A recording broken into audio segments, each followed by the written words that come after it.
Once upon a time, there was a young basketball player who had dreams of becoming one of the greatest basketball players of all time.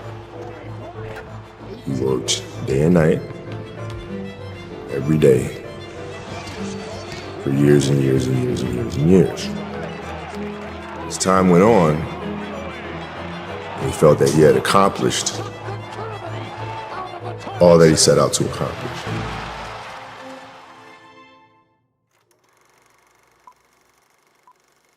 The Mamba Mentality simply means trying to be the best version of yourself. That's what the mentality means. It means every day, you're trying to become better. And it's a constant quest. It's an infinite quest. So starting at the age of 2, when I first started playing the game, and on and on and on, I always asked questions. I always tried to get better every single day. Right? At 2, I could dribble a basketball. I could shoot a basketball on the Nerf hoop at the house, and I would go to practice with my father. I would observe my father. I'd sit and watch games with him. A lot of things I learned by being around the game. Mm-hmm. Right? So by the age of 6, I was already strategizing versus other 6-year-olds. You have this mindset, but how did you develop that? I don't know if that's what you call the Mamba mindset, but how did you develop that? And when did it start? It started in middle school and high school, because a lot of the kids that I was playing against were inner city kids.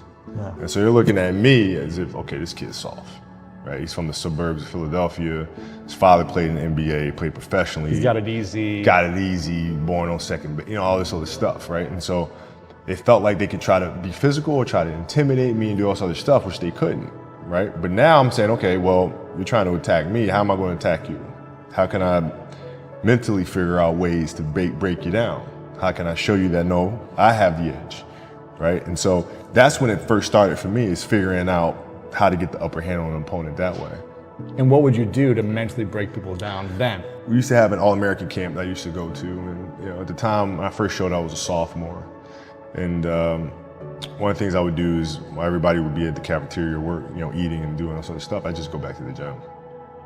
I just go back to the gym. They'd be resting, eating. And they'd see me leave, right? But now you're in a tough position because you're like, okay, I want to be like, I'm following the kid to go work out, but I know he's working, he's up early, and he's doing all this other stuff. And so that was my way of showing them, I may be from the suburbs, but you're not going to outwork me. Wow. I had a purpose. I wanted to be one of the best basketball players to ever play. And anything else that was outside of that lane, I didn't have time for. At what age did that goal become crystal clear? I made that deal with myself at 13 years old. At 13 years old? 13 years old. That's the deal I made. You were crystal clear about it? Crystal clear. And where did inspiration come from? The love of the game. The love of the game, the challenge. Like I would watch Magic play, I'd watch Michael play, and I would see them do these unbelievable things, and I'd say, can I get to that level? I don't know, but let's find out. Everything was done to try to learn how to become a better basketball player. Everything. And so when you have that point of view, then literally the world becomes your library to help you to become better at your craft. The world becomes your library to help you improve your craft, better your craft. Yes, indeed. So because you know what you want, the world's giving you exactly the information you need to become better at it. Because you know what you're looking for. How did you get mentally and emotionally so strong where it doesn't bother you? Well, you got to look at the reality of the situation. Like for me, it's not, you kind of got to get over yourself. Like, it's not about you, man. Like, okay, you feel embarrassed. You're not that important. Like, get over yourself. That's where you go. Get over yourself, right? Like, you're worried about how people may perceive you, and like you're walking around and it's embarrassing because you shot 5 air balls. Get over yourself, right? And then after that, it's okay, well, why did those air balls happen? Got it. High school, year before, we played 35 games, max, right? Week in between, spaced out. Plenty of time to rest. In the NBA, it's back to back to back to back to back to back to back. I didn't have the legs. So you look at the shot, every shot was online, but every shot was short. Right? I got to get stronger. I got to train differently. The weight training program that I'm doing, I got to tailor it for an 82 game season, so that when the playoffs come around, my legs are stronger and that ball gets there. So I look at it with rationale and say, okay, well, the reason why I shot air balls is because my legs aren't there. I go, well, next year they'll be there. That was it. Done. Done. So many guys tell stories about your work ethic. Yeah. What was really your work ethic like, and for how long did you stay disciplined? Well, I mean, every day. I mean, since for 20 years, it was an everyday process, and trying to figure out strengths and weaknesses. For example, jumping ability. Man, my vertical was a 40, it wasn't a 46 or a 45. My hands are big, but they're not massive. Right, so you got to figure out ways to strengthen them so your hands are strong enough to be able to palm a ball and do the things that you need to do. Quickness, I was quick, but not insanely quick. I was fast, but not ridiculously fast. Right, so I had to rely on skill a lot more. I had to rely on angles a lot more. I had to study the game a lot more. And but I enjoyed it though. So like from the time I can remember when I started watching the game, I studied the game, and it just never changed. If your job is to try to be the best basketball player you can be, right? To do that, you have to practice, you have to train, right? You want to train as much as you can, as often as you can. So if you get up at 10 in the morning, train at 11, right? 12, say 12, train at 12, train for 2 hours, 12 to 2. You have to let your body recover. So you eat, recover, whatever. You get back out, you train, start training again at 6. Train from 6 to 8.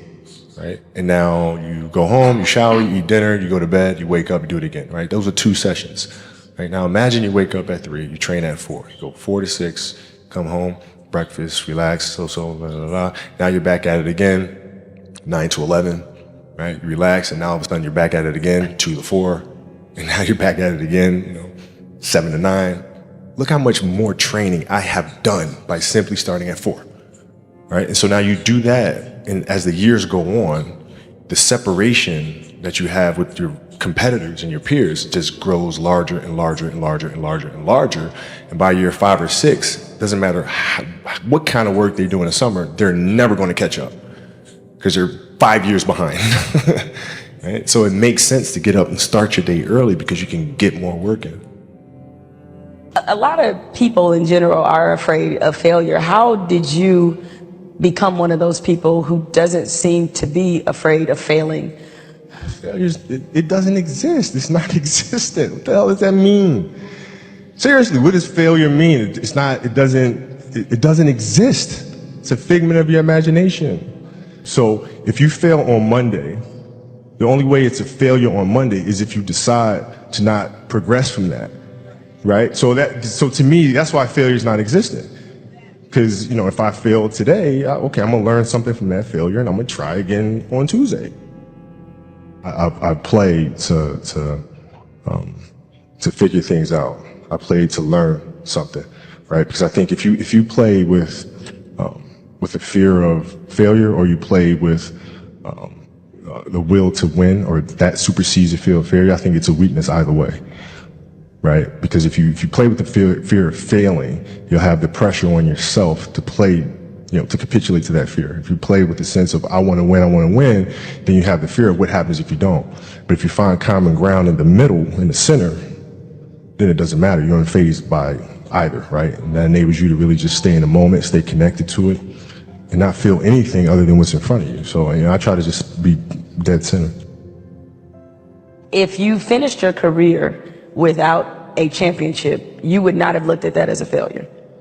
No, I would have looked at it as being extremely disappointed, because I had a dream and I had goals that I wanted to accomplish, right? And if I don't accomplish those goals, I have to ask myself why, right? And so from my position, the reason why I would not have accomplished those things is poor leadership, failure to communicate properly with my teammates, to put them in positions to be successful, lack of preparation, all those things would be reasons why I don't win, right? So now, if that was the case, in my career, I have to sit and I have to analyze that. And then as I move and I evolve, post basketball into business or whatever, those same weaknesses are going to reveal themselves there, right? So if I don't learn from that, I'm going to struggle here too, right? So I can take those situations and learn from those and have them, make me a better person later in life. But if I don't take that stuff and apply that someplace else, then that's failing, which to me is the worst possible thing you could ever have, is to stop and to not learn. There's a quote from one of my English teachers at Lower Merion named Mr. Fisk. He had a great quote that said, "Rest at the end, not in the middle." And that's something I always live by. You know, I'm not going to rest. I'm going to keep on pushing now. There are a lot of answers that I don't have, even questions that I don't have. But I'm just going to keep going. I'm just going to keep going, and I'll figure these things out as we go, right? And you just continue to build that way. So I try to live by that all the time. If I could work hard every day, with being blessed with the physical tools that I have, what would my career be? And I made a promise to myself from that day that I was going to work that hard every single day, so that when I do retire, I have no regrets.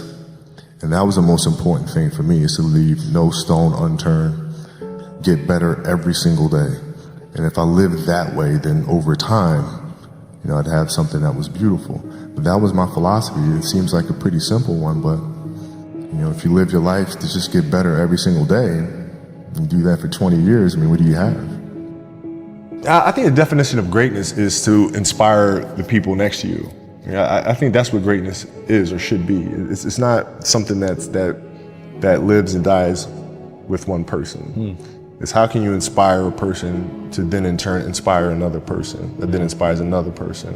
And that's how you create something that I think lasts forever. Yeah. And I think that's our challenge as people, is to figure out how our story can impact others and motivate them in a way to create their own greatness.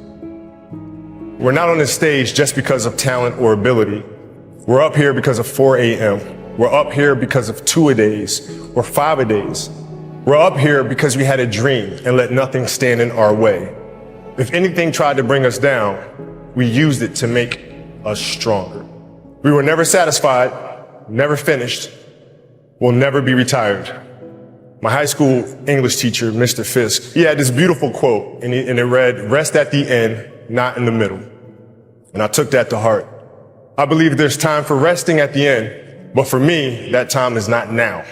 My next dream is to be honored one day for inspiring the next generation of athletes to have a dream, sacrifice for it, and never ever rest.